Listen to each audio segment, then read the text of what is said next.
네, 130년 험악한 세월이라는 제목으로 오늘 말씀 나누도록 하겠습니다. 자, 지난주에는 이스라엘 일가가 고센 땅에 거하는 내용에 대해서 살펴봤는데 핵심이 뭐였죠? 요셉이 제외한 가족들에게 고센 땅에 거하는 것과 관련해서 건넨 조언의 핵심이 뭐였어요? 목축하는 자였습니다. 그죠? 네. 이스라엘 일가가 어렸을 때부터 목축하는 자뿐만 아니라 조상 대대로 목축하는 자라 하소서. 그리하면 애굽 사람들은 목축을 뭐하게 여기기 때문에 가증히 여기기 때문에 여러분들은 고센 땅에 거하게 될 것입니다. 자, 우리가 창세기 4장과 이 내용을 연결해서 살펴봤어요. 그죠? 가인과 아벨의 이야기. 아벨이 목축하는 자였어요. 네, 그 아벨의 목축하는 행위를, 제사의 행위를, 그죠? 가인은 창세기 47장과 연결시켜 본다면 가증히 여긴 거예요. 그래서 죽여버린 거예요. 그래서 자, 우리는 목축하는 사람들이며 조상 대대로 그러하다라는 이 이스라엘 일가의 고백을 여러분의 고백으로 바꾸어 말한다면 어떻게 바꾸어서 말씀하실 수가 있는 겁니까? 우리들은 하나님의 은혜만 바라는 자들입니다. 네. 네. 그죠? 이 내용인 거예요. 네. 우리 인간의 구원은 우리 스스로의 노력이 아니라 우리는 오직 하나님의 은총만 바라는 사람들입니다. 라는 고백을 우리는 목축하는 사람들입니다. 라고 창세기 기자는 고백하고 있다는 거예요. 자, 그래서 이 지난주에 이 말씀은 애굽인들과 이스라엘 일가 70년간의 그들만의 에피소드를 이야기하는 게 아니라 모든 사람들이, 이 세상에 출몰하는 모든 사람들이 각각의 인생 가운데 누구는 주의 복음을 거부하고 누구는 받아들이는 이러한 엄중한 현실에 대해서 말씀하고 있는 거죠.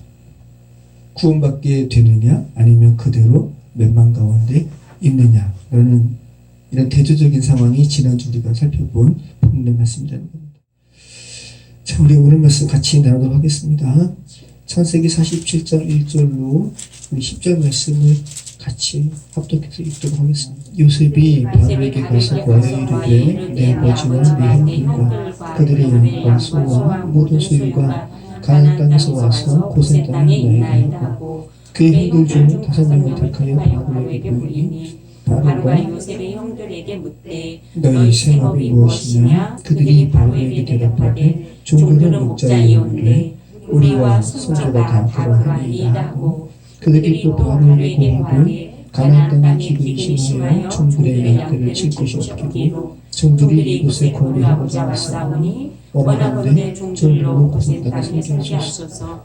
바로가 요셉에게 말하여 이르되 내 아버지와 형들이 내게 왔은즉 애굽 땅이 내 앞에 있으니 땅의 좋은 곳에 내 아버지와 내 형들이 거주하게 하되 그들이 고센 땅에 거주하고 그들 중에 능력 있는 자가 있거든 그들로 내 가축을 권리하게 하라. 요셉이 자기 아버지 야곱을 인도하여 바로 앞에 서게 하니 야곱이 바로에게 축복하며 바로가 야곱에게 묻되 내 나이가 얼마냐? 야곱이 바로에게 아뢰되 내 남은 길의 세월이 30년이니이다.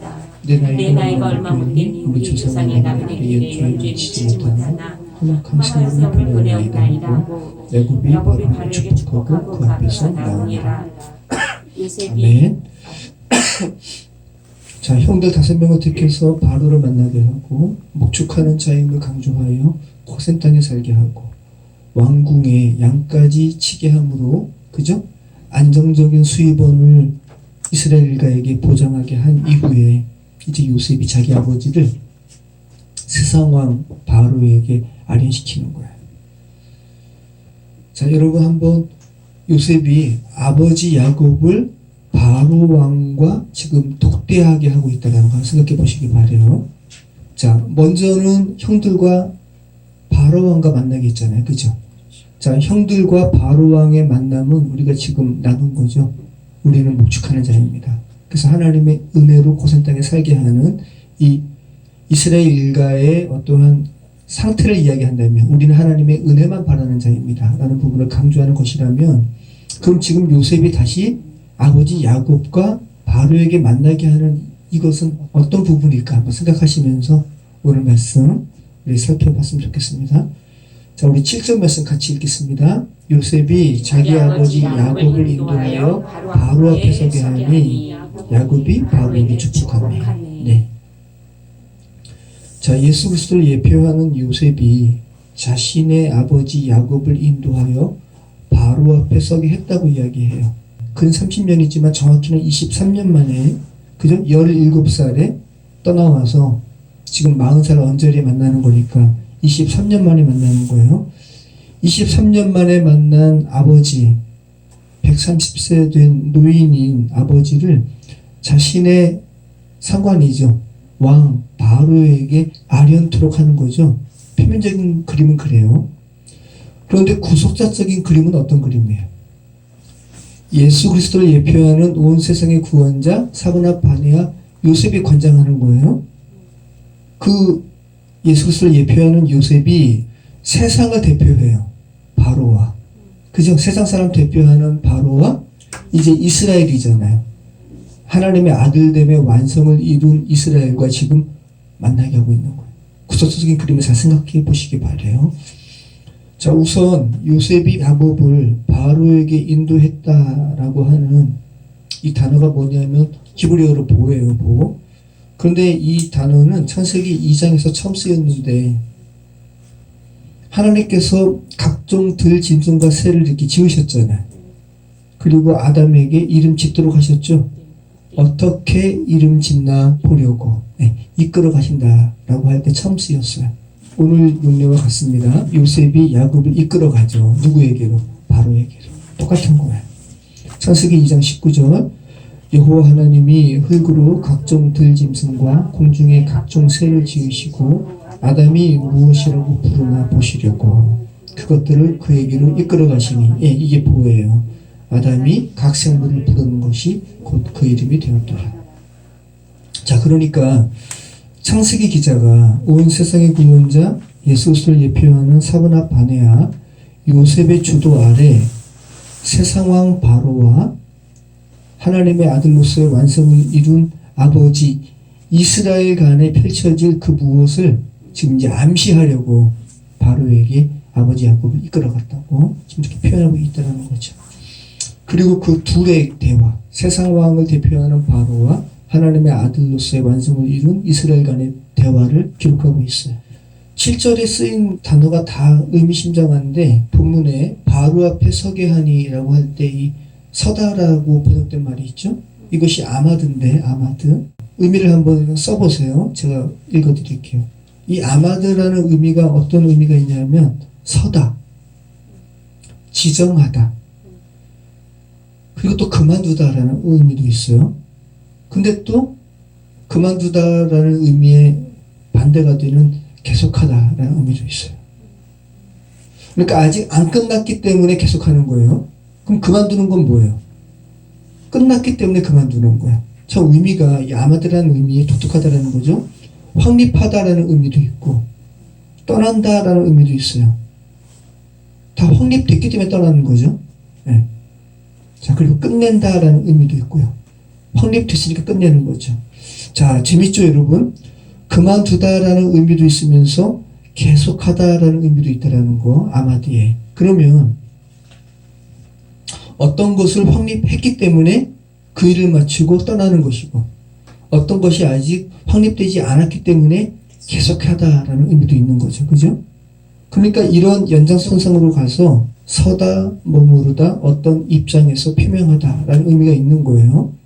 자, 그러면 지금 성경 기자가 이 아마드라는 단어를 사용해서 이스라엘 이 아버지 야곱이 바로에게 어떤 것에 대해서 이야기하고 확립하기 위해서 지금 바로 앞에 서 있다라는 그런 이미지를 여러분이 생각하실 수가 있는 거죠.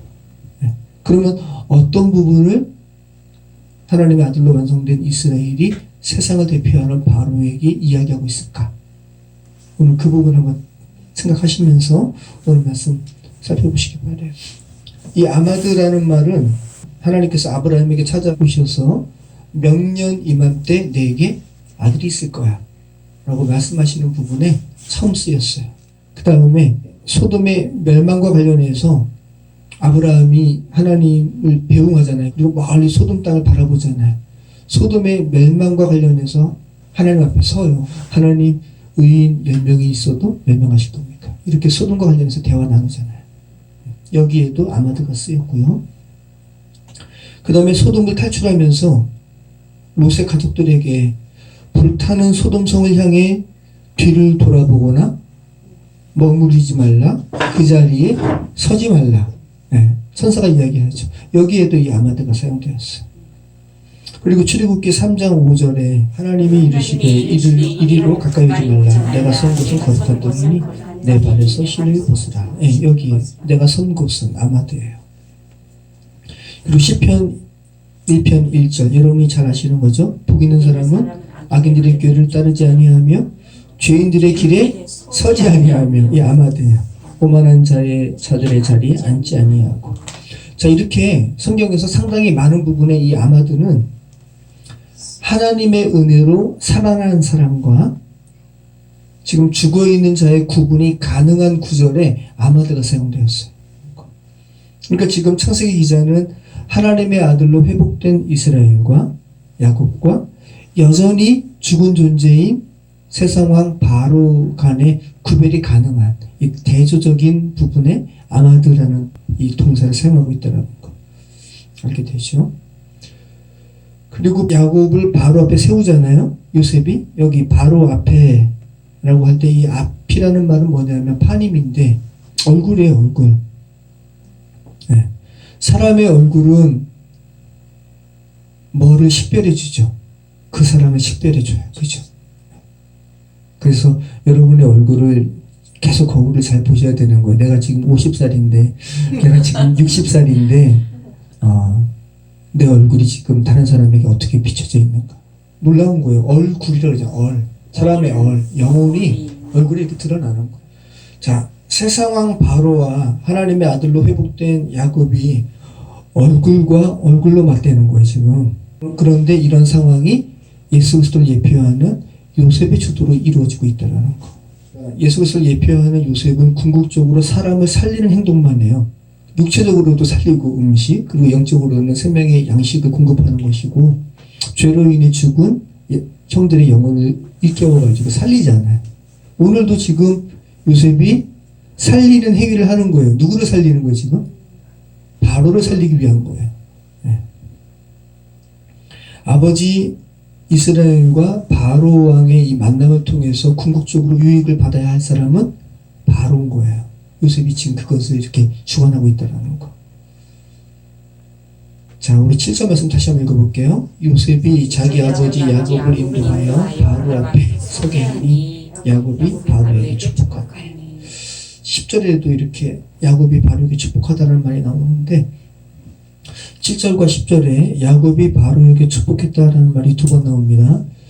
기복적인 의미 복이 아니에요. 바라크는 뭐냐면 하나님과 연결되어 있을 때 생명력이 지속이 되잖아요. 진정한 생명력. 이런 의미를 기본으로 해가지고 하나님을 성축하다, 하나님을 예배하다라는 의미가 바라크예요. 여러분, 진정한 복은 이 세상의 모든 피조물들에게 있어서 진정한 복은 뭐냐면 그들을 지으신 하나님께 찬송하는 거. 여러분이 지금 하나님께 예배하잖아요. 정말 복 받은 거죠. 이게 정말 복이라는 거. 자, 그러면 오늘 야곱이 바로에게 행한 이 바라크 축복은 어떤 복이겠어요? 너가 좀 살아났으면 좋겠다. 세상을 대표하는 바로요. 너가 하나님께 깨어나서 하나님께 반응했으면 좋겠다. 이런 복인 거죠. 그래서 세상적으로는 바로가 높을지 몰라도 바로가 야곱을 축복하는 것이 아니라 야곱이 바로를 축복하는 거야.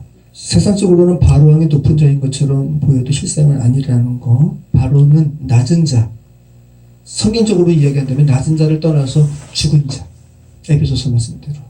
자, 우리 8절 말씀 같이 읽겠습니다. 바로가 묻습니다. 바로가 야곱에게 묻되 내 나이가 얼마냐. 네. 자, 바로가 묻습니다. 당신의 나이가 얼마입니까? 자, 물론 실질적으로 야곱이 지금 130세니까 많은 수의 해를 거친 노인이기에 어떤 존경의 의미를 가지고 바로가 물었을 수도 있습니다. 하지만 단순히 성경 기자가, 창세기 기자가 130세 된 노인이기에 세상왕 바로의 호기심을 가질 정도의 많은 나이를 지녔다라는 것을 강조하기 위해서 이 대화를 기록한 것은 아닐 거 아니에요. 지금 여러분 바로는 하나님의 아들로 회복된 자가 아니라 육신적인 호흡만 하고 있는, 영적으로는 지금 죽은 자를 대표하고 있다는 거 여러분 기억하시길 바라고, 그가 하나님의 아들로 완성된 이스라엘에게 어떤 것을 묻고 있다는 거, 그리고 하나님의 아들로 살아난 자가 정확하게 그 세상왕 바로에 대한 질문에 대해서 정확한 답을 하고 있다는 거. 당신의 일자와 연한이 어떻게 됩니까? 그리고 거기에 대해서 야곱이 답하고 있습니다. 자, 용은 아까 주변에서 살펴본 것처럼 무엇을 덮는다라는 의미가 기본이에요. 무엇을 덮는다. 우리는 죄된 세상을 살아가면서, 죄된 시간 살아가면서 많은 잘못을 행해요. 자, 그 하루하루 행해요. 그죠? 근데 그 하루하루마다 그 히브리어의 의미, 근본 의미는 덮는 거예요. 덮지 않으면 우리가 어떻게 살까? 자, 성경은 온통 죄된 우리를 덮는 이야기로 가득 차 있다라는 거. 자, 그런데 이 요금은 무엇을 덮는다라는 근본 의미에서 시작해가지고 따뜻한 시간이라는 의미도 있고, 일출에서 일몰까지라는 의미로 이렇게 의역되기도 하고, 어떤 세대, 연대기, 사람의 생애로도 이렇게 사용되고 있어요. 가장 성경에서 처음 나온 것은 창세기 1장 5절이에요. 제가 읽어볼게요. 하나님이 빛을 낮이라 부르시고 어둠을 밤이라 부르시니라. 저녁이 되고 아침이 되니 이는 첫째 날이니라. 첫째 날로 번역된 것이 요미인데, 단순히 물리적인 24시간을 생각하지 마시고 하나님의 주권이 깃든 어느 시간 정도로 여러분이 기억하시면 좋을 것 같아요. 자, 그리고 연으로 번역된 쇠는, 쇠나 이 반복하다, 바꾸다, 변화시키다, 변장하다라는 쇠나에서 온 말이에요. 반복하다라는 의미도 있다라는 거예요. 이 쇠가 어디에 쓰이냐 하면 창세기 41장 32절에 쓰입니다. 한번 볼까요? 아까 반복하다라는 의미가 있다고 그랬잖아요. 바로께서 꿈을 2번 겹쳐 꾸신 것은, 이거 쇠나예요. 하나님이 이 일을 정하셨습니다. 하나님이 속히 행하시리니. 그리고 창세기 1장 14절에 하나님이 이르시되 하늘의 궁창에 광명체들이 있어 낮과 밤을 나누게 하고 그것들로 징조와 계절과 날과 해를 이루게 하라. 이게 해, 쇠네예요. 자, 그러니까 지금 모든 피조세계를 하나님께서 주관하신다는 하나님의 섭리를 강조할 때 쇠나가 쓰이고 있다는 거 여러분 기억하시기 바라요. 자, 그러니까 지금 이 쇠나와 관련해서 성경이 말하는 바는 하나님의 아들됨을 이룬 자는, 지금 세상왕 바로가 이스라엘에게 묻고 있잖아요. 당신의 용과 쇠나가 어떻게 됩니까? 그리고 야곱은 거기에 대해서 답하고 있고, 하나님의 아들됨을 이룬 자는 자신의 전 인생 가운데 죽어있는 자신을 살리신 하나님의 주권적인 섭리를 발견한 사람이라는 거죠. 그리고 그것을 세상 사람에게 이야기하고 있다는 거. 죄된 세상 가운데 하나님의 은혜를 발견하고 하나님을 인식하고 살아온 세월이었는가, 아니면 죄로 점철된 세월이었는가, 이것을 생각하게 하고 있다는 거예요. 여러분, 우리 시간 있잖아요. 지금이 몇 시예요? 2022년 23년 2023년 1월 22일 11시 49분. 이렇게 우리가 시간을 이야기할 수 있지만, 근데 이것은 엄밀히 이야기하면 사람들이 이렇게 표현하자라고 한 약속 아니에요. 그러니까 이 약속을 빼고 여러분의 지금 존재라고 생각해 보세요. 여러분이 지금 살아있잖아요. 그죠? 육체적으로. 여러분이 지금 이 시간을 살아가고 여러분이 밟고 있는 이 수유리, 이 공간은 여러분이 지금 여러분의 육체라는 물질 가운데 있기 때문에 시간과 공간이 함께 있는 거예요. 여러분이 육체적으로, 육체가 죽잖아요? 그럼 여러분은 시공간에 매이지 않게 돼요. 우리는 천년을 되게 긴 걸로 여기죠. 근데 천년은 정말 아무것도 아니에요. 성경이 이야기하는 천년이 하루 같다고. 여러분은 그냥 아브라함 때나 뭐 하면 지금 너무 옛날 사람 같잖아요. 그죠? 근데 그렇지 않다고 이야기하는 거. 성경은 그때나 그 사람들이나 너희나 지금 똑같다고 이야기하는 거거든요. 얼마 전에 작년에 저희가 작업하면서 역사 스페셜 이런 걸 봤는데, 여러분 고려청자 중에 여러분 이렇게 매병이라고 그래요. 매병. 이거의 용도가 뭔 줄 아세요? 이게 뭐냐면 꿀단지예요. 꿀단지.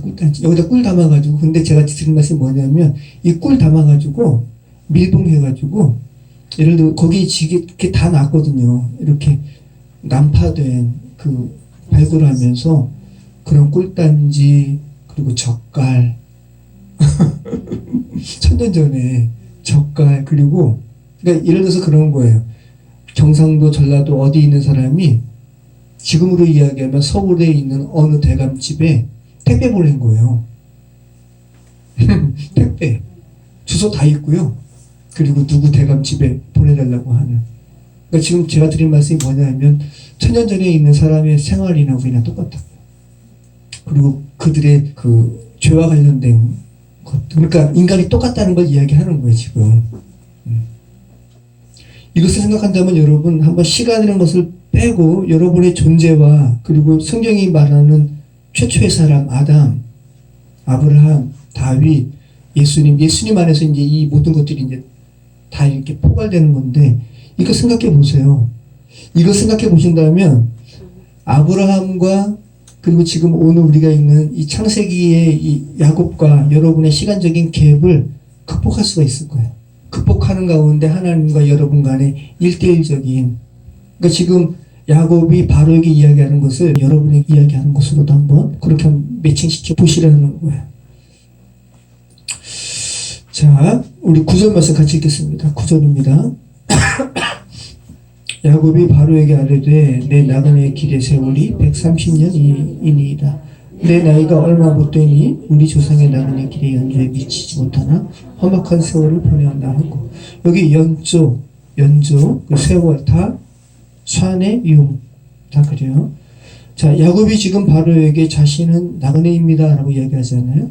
자신의 정체성에 대해서 이야기하는 거죠.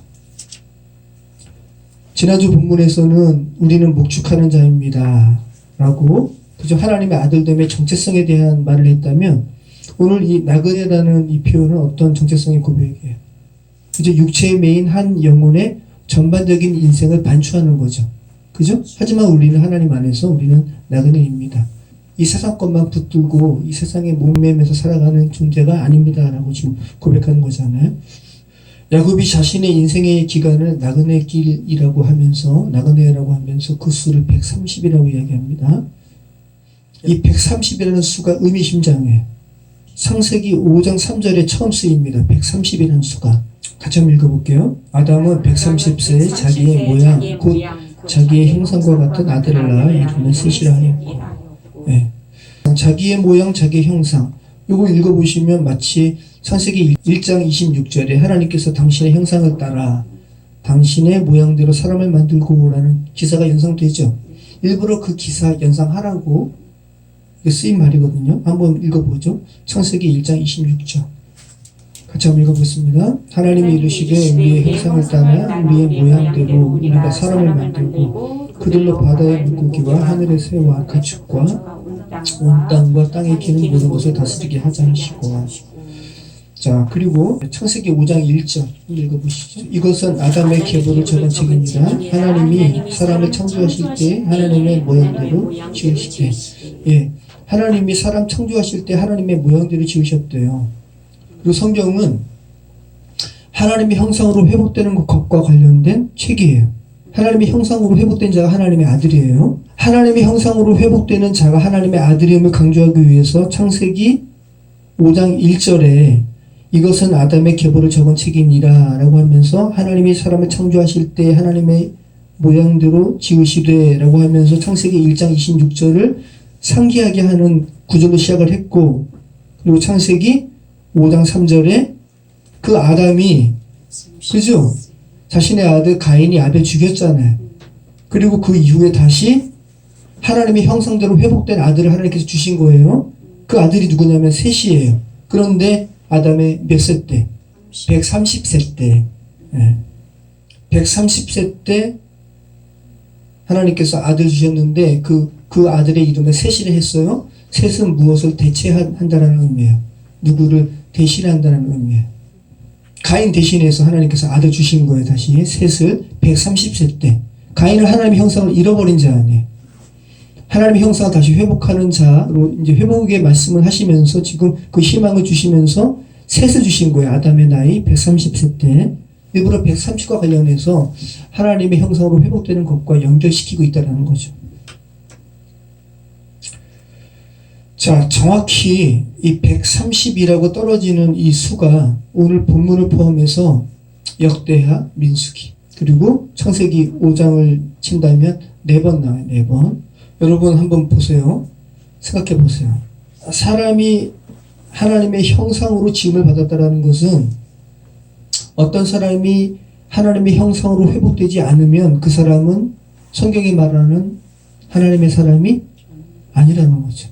일반적으로도 하나님의 형상으로 회복된 자가 아니면 성경이 말하는 사람이 아니에요. 자, 130이 또 나타나는 본문은 어디냐 하면 역대하 24장 15절에 나와요. 같이 읽어보겠습니다. 여호야다가 나이가 많고 늙어서 죽으니 죽을 때 130세라. 우리가 다윗성 여러 왕의 묘실 중에 장사하였으니 이는 그가 이스라엘과 하나님과 그의 성전에 대해 선을 행하였습니다. 네, 여호야다는 굉장히 훌륭한 제사장이에요. 하나님과 이스라엘의 관계를 바르게 하려고 애쓴 사람이에요.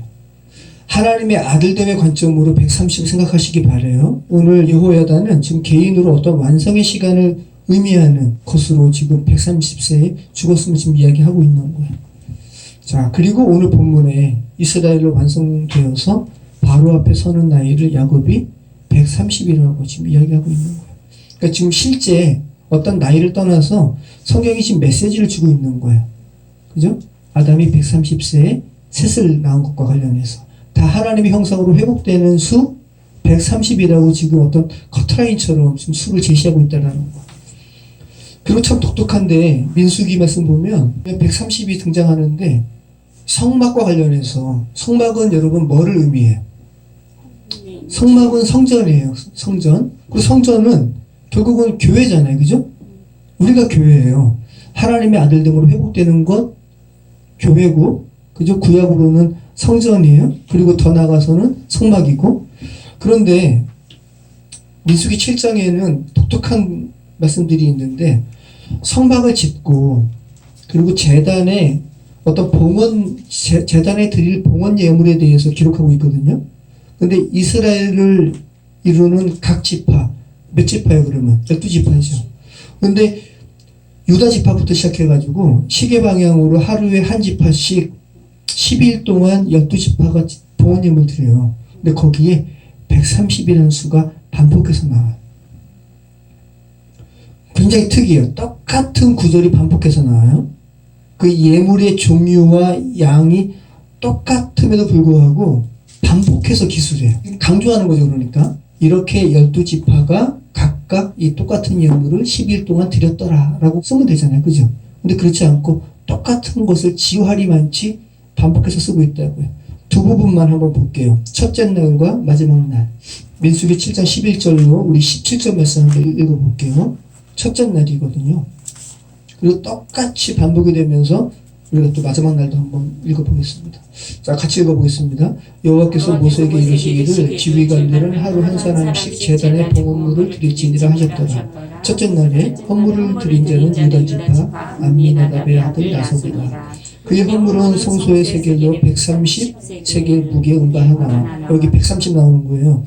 70세겔 무게의 은발이 하나라. 이 두 그릇에는 소재물로 기름 섞은 고운 가루를 채웠고 또 10세겔 무게의 그 금그릇 하나와 그것에는 향을 채웠고 또 번제물로 수송아지 하나와 한 마리와 숫양 한 마리와 1년 된 어린 숫양 한 마리이며 속죄제물로 숫염소 한 마리이며 화목제물로 소 2마리와 숫양 5마리와 숫염소 5마리와 1년 된 어린 숫양 5마리라. 이는 암미나답의 아들 나손의 헌물이었더라. 이것이 바로 첫날의 봉헌 예물의 기록이에요. 근데 계속 읽어보세요. 똑같아요. 자, 마지막 날 한번 읽어볼게요. 12번째 날. 자, 78절부터 83절 같이 읽겠습니다. 78절부터 83절 같이 읽겠습니다. 12째 날에는 납달리 자손의 지휘관 에나니의 아들 아히라가 헌물을 드렸으니 그의 헌물도 성소의 세겔로 130세겔 세겔 무게의 은쟁반 하나와 70세겔 무게의 은발이 하나라. 이 두 그릇에는 소재물로 기름 섞은 고운 가루를 채웠고 또 10세겔 무게의 금그릇 하나라. 이것에는 향을 채웠고 또 번제물로 수송아지 한 마리와 소장 한 마리와 1년 된 어린 순양 한 마리며 속죄제물로 숫염소 한 마리며 화목제물로 소 2마리와 순양 5마리와 숫염소 5마리와 1년 된 어린 순양 5마리라. 이는 에난의 아들 아히라의 헌물이었더라. 자, 이름만 바뀌고 정확히 똑같아요.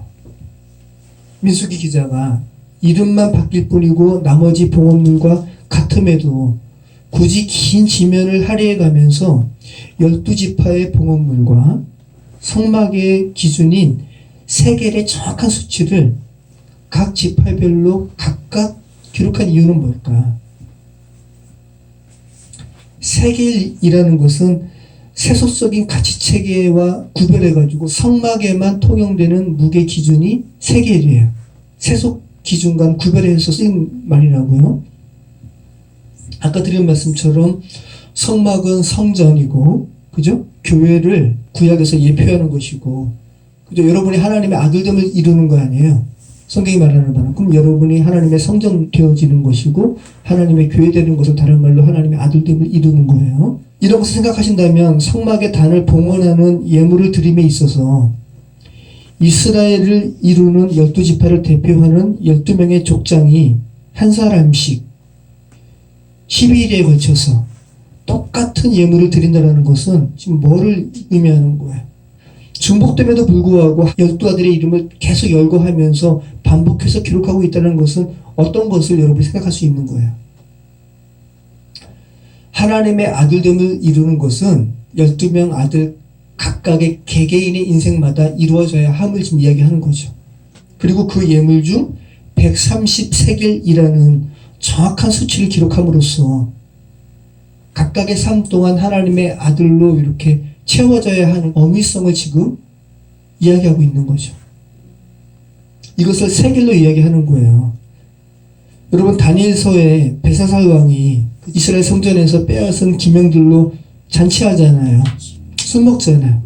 그러면서 갑자기 벨사살 왕이 그냥 아주 그냥 기고만장해가지고 하나님의 성전에서 사용된, 예를 들어서 이게 하나님의 성전에서 사용된 거예요. 바벨론 사람들이 이거를 탈취했어요. 그런데 기고만장하게 여기다가 술 따라 먹는 거예요. 그러니까 벨사살 왕의 눈에 갑자기 벽에 송이 나타나가지고 어떤 글이 쓰여졌죠? 뭐야 그게? 메네메네 데겔 우바르신. 이거 보니까 벨사살 왕이 기겁해가지고 이게 무슨 말이냐? 그랬더니 뭐예요? 결국은 다니엘이 해석하죠.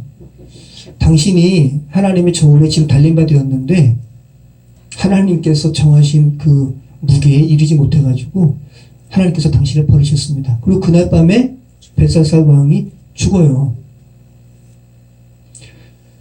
하나님의 아들됨과 관련해가지고 민수기 말씀에 130이라는 수와 세겔로 지금 이렇게 기록하고 있다는 거.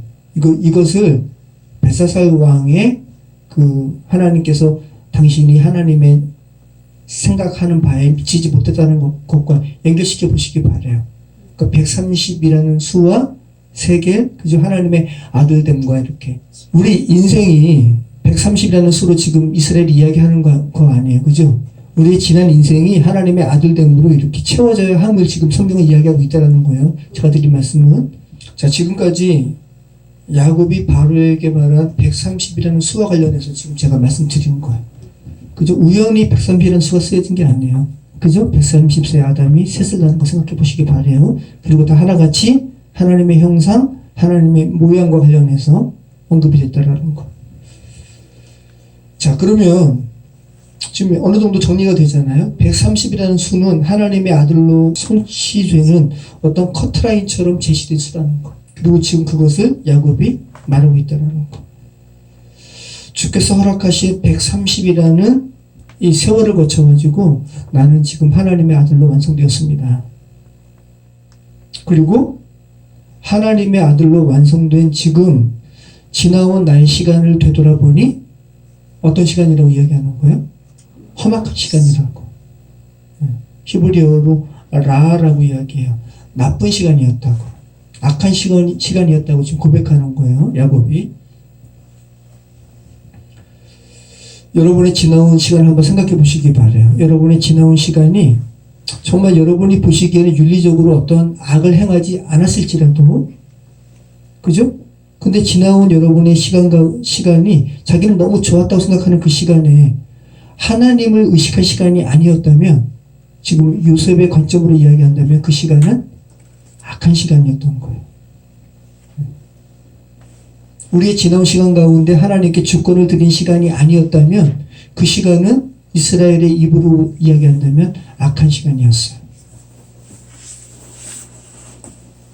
저희 지나온 시간도 이렇게 되돌아본다면 하나님께 주권을 드리지 않은 시간들이 있잖아요. 그죠? 저는 고백해요. 악했다고. 그러니까 지금 야곱이 바로에게 이야기하는 이 말은 감상적으로 지금 내뱉는 것이 아니라 죽어있는 바로라는 영혼에게 하나님께 주권을 드리지 않은 시간은 험악한 시간이라고, 악한 시간이라는 것을 선포하고 있는 거야. 그래서 깨어나라고, 지금 당신의 시간 가운데 하나님께 반응하라고 지금 이렇게 말씀하고 있는 거죠. 자, 그럼 오늘 창세기 말씀은 지금 세상을 대변하는 바로가 저와 여러분을 대신해서 이스라엘이 된 야곱에게 묻는 거죠. 이스라엘이요, 야곱이요, 당신이 우리와 똑같은 육신으로 태어나서 육체로 살아온 시간이 어땠냐고 지금 묻는 거예요. 그리고 거기에 대해서 야곱이 이야기하는 거예요. 하나님 없이 육신적인 호흡이 전부라고 인식하며 사는 것은 악한 시간입니다 라고 이야기하는 거죠. 그리고 다시 바로에게 축복하고 나오는 거예요. 아까 축복했잖아요. 또 축복하는 거예요. 이 축복이 뭐라고요? 바라크, 하나님을 인식하라고요. 그러니까 지금 확인 도장치 찍는 거죠. 10절 말씀, 야곱이 바로에게 축복하고 그 앞에서 나오니라. 확인 도장 찍는 거예요. 당신 하나님을 인식해야 됩니다. 자, 그리고 12절 우리 같이 읽겠습니다. 요셉이 바로의 명령대로 그의 아버지와 그의 형들에게 거주할 곳을 주되 애굽의 좋은 땅 라암셋을 그들에게 주어 소유로 삼게 하고, 고센이죠. 또 그의 아버지와 그의 형들과 그의 아버지의 온 집에 그 식구를 따라 먹을 것을 주어 봉양하였더라. 자, 그리고 지금 성경은 요셉의 형들에게 자신의 신분을 처음 드러냈을 때 그 말처럼 지금 봉양했다고 이야기하는 거예요. 그 식구를 따라 먹을 것을 주었다고 이야기해요. 누가 주었다라는 거예요? 요셉이. 예수 그리스도를 예표하는 요셉이. 다시 한번 지금 온 세상의 구원자 예수님께 생명의 양식이 있음을 온 세상의 구원자라는 의미를 가진 사브나 바네아가 각 식구 따라 먹을 것을 주었다고 지금 다시 한번 이렇게 고백하고 있습니다. 자, 지금 오늘 하나님의 아들됨을 이룬 이스라엘과 세상을 대표하는 바로와의 대화를 우리가 살펴봤습니다. 자, 지금 이스라엘은 하나님의 아들로 회복되었잖아요. 그런데 그 이스라엘이 지나온 130년을 악했다라고 이야기하는 것에 대해서 여러분은 좀 어떤 마음이 드세요? 자신의 인생 130년을 악했다라고 이야기하는 것이 누구에게 말하고 있는가를 생각 먼저 한번 해보시기 바라요. 바로잖아요. 그러니까 바로에게는 하나님을 인식함이 없이 사는 삶은 악한 삶입니다라고 지금 경고를 해야 되는 거예요. 야곱이 자신의 삶을 반추하는 이 행위를 두 번 하거든요. 한 번은 지금 여기 바로에게, 또 한 번은 야곱이 죽을 때 요셉과 요셉의 두 아들 에브라임과 므낫세에게 축복할 때 자기 인생을 반추해요. 그럴 때는 자기 인생을 악했다고 이야기하지 않아요. 야곱이 요셉과 요셉의 두 아들 에브라임과 므낫세에게 이렇게 자신의 삶을 반추할 때는 악한 삶이라고 이야기하지 않고 하나님께서 지금까지 자신을 기르셨다라고 고백하고 하나님께서 모든 환난에서 자신을 건지셨다라고 고백해요. 자신이 죽어 있는지 모르는 자에게 하나님께서 잘되게 하실 것입니다라고 이야기하는 것은 그를 더 죽이는 행위죠. 경고하고 있다라는 거. 바로에게는, 죽은 자에게는 죽어 있는 현실을 직시하게끔 하는 것이 은혜죠. 그리고 자신의 아들 또 손자들에게는 하나님의 은혜 가운데서 하나님께서 자신의 삶을 회복시키셨다고, 혼란에서 건지셨다라고 고백하는 거죠. 저와 여러분은 세상 사람과 어떤 대화를 하십니까? 그리고 세상 사람이 저와 여러분에게 어떤 것을 묻습니까? 지금 사람들이 여러분에게 하나님의 생명에서 떠난 이 세상의 삶이 어떤 것이었는가라고 인생의 궁극적인 것에 대해서 여러분에게 묻고 있는가? 그리고 거기에 대해서 여러분은 정말 하나님을 인지하지 않고 사는 삶이 악한 삶이라는 것을 정확하게 이야기하고 있는가? 한번 생각해 보시기 바랍니다. 죽어있는 자들에게 필요한 진단은 죽어있다는 현실의 직시라는 것, 다시 한번 기억하시기 바랍니다.